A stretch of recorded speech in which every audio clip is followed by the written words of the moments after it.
I wrote a letter to Andrew Hill in January this year, really just saying, it's a year on now. So much has happened. So many doctors have been discredited for using ivermectin, and members of the public and celebrities and so on. Ivermectin's being more than ever denigrated as being a horse medicine, and we are now vaccinating children with experimental vaccines. And so please, can you consider coming out and revealing the corruption of science? He is in a unique position, really. And this is a rare opportunity for him to actually reveal what we know now has been going on for years and decades. Just given the fact that the drug companies are the biggest, they've paid the biggest fines for fraud and corruption over the years. He's in a unique position to actually reveal this in the context of ivermectin. So I'm hoping that, I didn't get a response to the letter, and which is why we have now this short documentary, and I'm hoping that this might evoke the memory of what actually happened in that January last year that has actually led to the increasing denigration of a very useful, award-winning, Nobel Prize-winning medicine. So if you want to see this video the moment it releases tomorrow, then all you have to do is text ICAN, I-C-A-N, text 72022, and we will send you a link to that video the moment it's available. This is her plea to Andrew Hill to do what's right, to speak out about what's happened, to reverse, the misstatements that are made. People's lives are hanging in the balance. We need the truth on ivermectin. It's going to be a very powerful documentary, and we're excited to be a part of launching that so that the world can see the truth. First of all, I just want to say you're amongst these unsung heroes out there.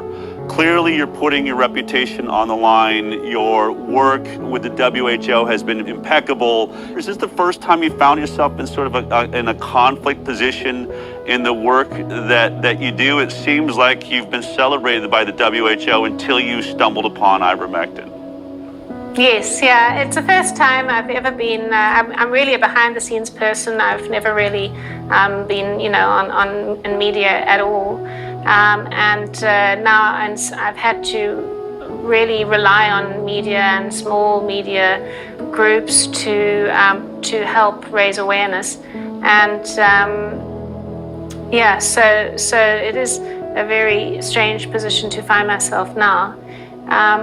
I have to say, though, that I think a lot of positive will come out of this, because what we do see now is that massive change is needed, huge change, and COVID and this ivermectin story is providing the vehicle for change.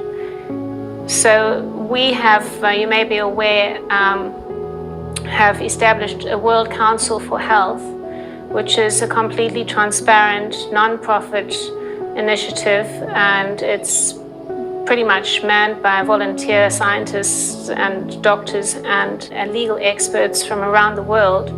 And we are really trying to provide the best, most clear and independent evidence, information for the public, so they can empower themselves, take responsibility for their health, take control of their health, and not be so dependent on what they're fed via the TV and mainstream media and the so-called health authorities.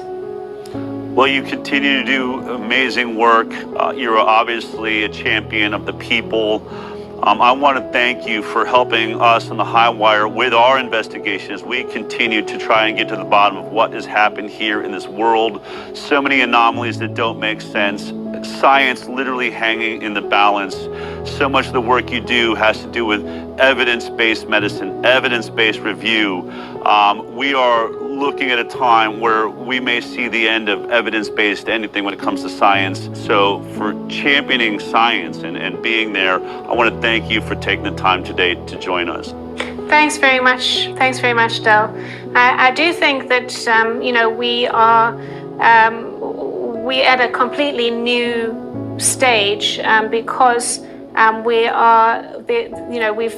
got a whole lot of new emerging diseases appearing, and we're not going to have time to do randomized controlled trials on them. So I think it's a whole new stage of medicine and science. We've also been let down hugely by so-called allopathic or normal the conventional approaches to medicine. So I think we really we're at a phase where we're going to be having to look at new ways of managing our health and moving forward and making sure, exposing the corruption, making sure that this never, ever happens again.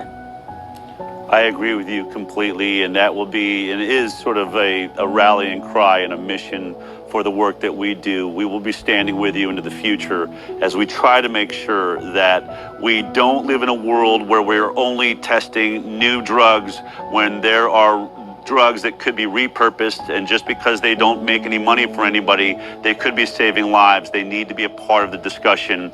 And as people like you, Dr. Robert Malone, Pierre Corey, so many of you are now standing up for this moment in science at such a critical time.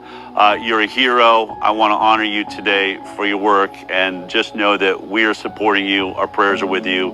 Thank you for representing us. Thank you, Del, for everything you do, for listening to. Take care.